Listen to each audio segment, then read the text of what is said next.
Good evening friends, study with Sangeeta channel में आपका हार्दिक स्वागत है। आज हम child psychology and development pedology teaching learning process के क्वेश्चन जो हैं वो डिस्कस करेंगे, जो कि अभी नॉन मेडिकल का जो एग्ज़ाम है 12 दिसंबर 2022 को हुआ है उसमें आए गए थे।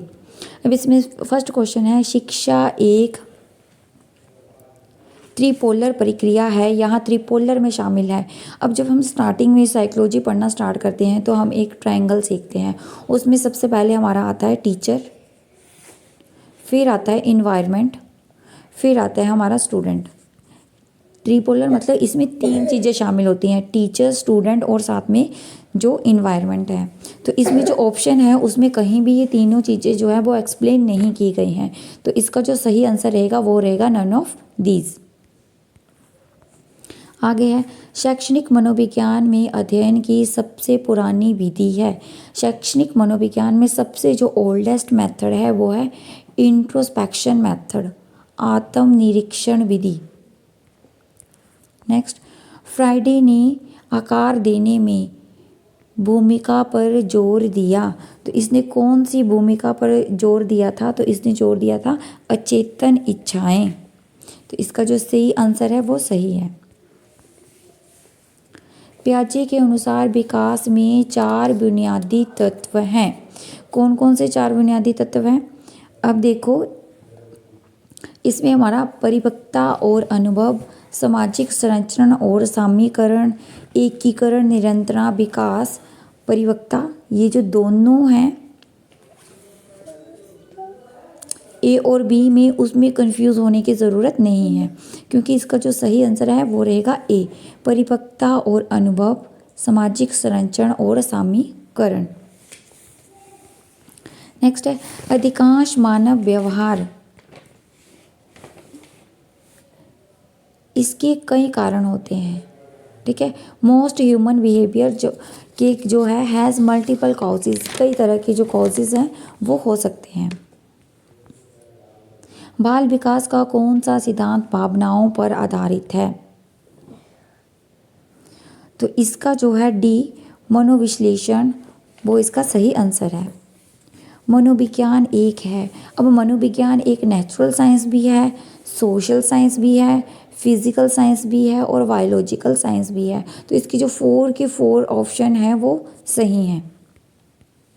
तो इसमें ऑप्शन में नहीं है, तो अगर आपने किसी को भी एक को टिक किया तो आपका जो 1 मार्क्स है वो इसमें पक्का है। आगे है, किशोरावस्था तनाव और खिंचाव की अवधि है, ये शब्द किसने कहा है? तो ये शब्द कहा है स्टेनली हॉल ने। निम्नलिखित में से कौन सा मनोवैज्ञानिक शिक्षण सिद्धांत नहीं है? तो इसका सही आंसर रहेगा बी, संज्ञानात्मक क्षेत्र सिद्धांत।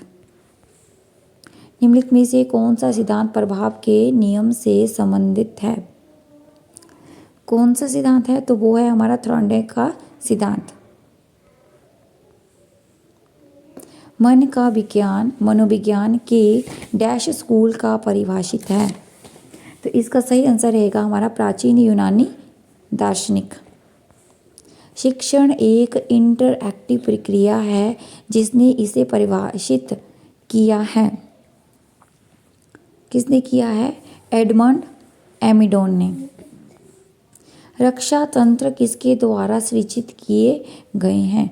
जो रक्षा तंत्र है वो किसके द्वारा सृजित किए गए हैं? वो किए गए हैं हमारे अहंकार यानी कि ईगो के द्वारा। कौन सी विधि विशेष आवश्यकता वाले बच्चों का अध्ययन करने में मदद करती है?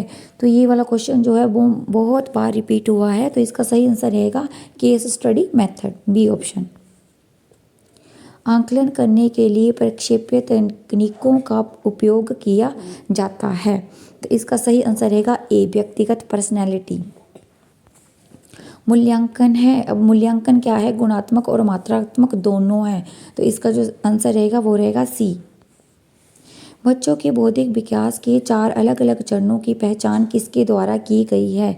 तो जो ये पहचान की गई है वो की गई है पियाजे के द्वारा। सुदृढ़ीकरण के बिना किसी मॉडल का अवलोकन करके या निर्देश प्राप्त करके सीखने की क्षमता को कहा जाता है। इसको कहा जाता है सामाजिक शिक्षा, सोशल लर्निंग। मनोविज्ञान में व्यक्तिगत अध्ययन का उपयोग किया जाता है। ग्राहक के व्यवहार के बारे में सामान्य निष्कर्ष निकालें। मनोविज्ञान को वैज्ञानिक अध्ययन के रूप में परिभाषित किया जाता है। इसका सही आंसर रहेगा डी, मन और व्यवहार। शर्म और गर्व की भावना इस अवस्था में विकसित होती है। किस अवस्था में विकसित होती है? तो ये होती है चाइल्डहुड में। सत्य और व्यापक मूल्यांकन में शामिल है। ठीक है, तो इसमें शैक्षिक और शैक्षिक दोनों जो हैं शामिल है, तो इसका सी ऑप्शन जो है वो सही रहेगा। नेक्स्ट है, जो सीखने के लिए सबसे आवश्यक कौन सा है? सीखने की इच्छा। अगर हमारे पास सीखने की इच्छा होगी तभी हम कुछ सीख सकते हैं, अदरवाइज हम कुछ भी नहीं सीख सकते हैं। नेक्स्ट है, निम्नलिखित में से कौन सा कथन असत्य है? अब इसमें से हमने असत्य कथन चूज़ करना है। तो इसमें जो है, स्कूल में बहुत अधिक प्रतिस्पर्धा बेहतर मानसिक स्वास्थ्य का कारण बनती है। जो सी ऑप्शन है वो गलत है। एक शिक्षक को अपने छात्रों की क्षमता को समझने का प्रयास करना चाहिए। निम्नलिखित में से कौन सा क्षेत्र इस उद्देश्य से संबंधित है? तो इससे जो है वो बी पार्ट संबंधित है, एजुकेशनल साइकोलॉजी। लेव वाइगोत्स्की के सामाजिक रचनावादी सिद्धांत में दृढ़ता से विश्वास करने वाला एक शिक्षक अपने छात्रों के आकलन के लिए निम्नलिखित में से कौन सी विधि पसंद? सही आंसर रहेगा सहयोगी परियोजनाएं। सहयोगी परियोजनाएं। नेक्स्ट है, हम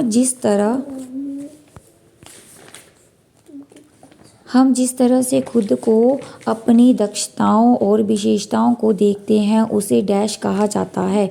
उसे क्या कहा जाता है? उसे कहा जाता है सी, आत्म अवधारणा। जीन पियाजे के अनुसार सीखने के लिए निम्नलिखित में से क्या आवश्यक है? सीखने के लिए क्या आवश्यक है?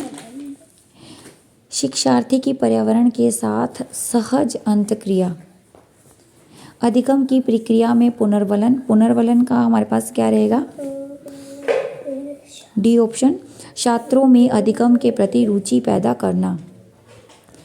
लास्ट क्वेश्चन है, वस्तु स्थापित्य की प्राप्ति पियाजे के विकास के डैश चरण के दौरान होती है। तो ये होती है हमारी सेंसो मोटर्स के द्वारा। थैंक यू दोस्तों, हैव ए नाइस डे। मेरे चैनल को सब्सक्राइब जरूर करें, शेयर करें ताकि मैं आपके लिए और वीडियो बना सकूं।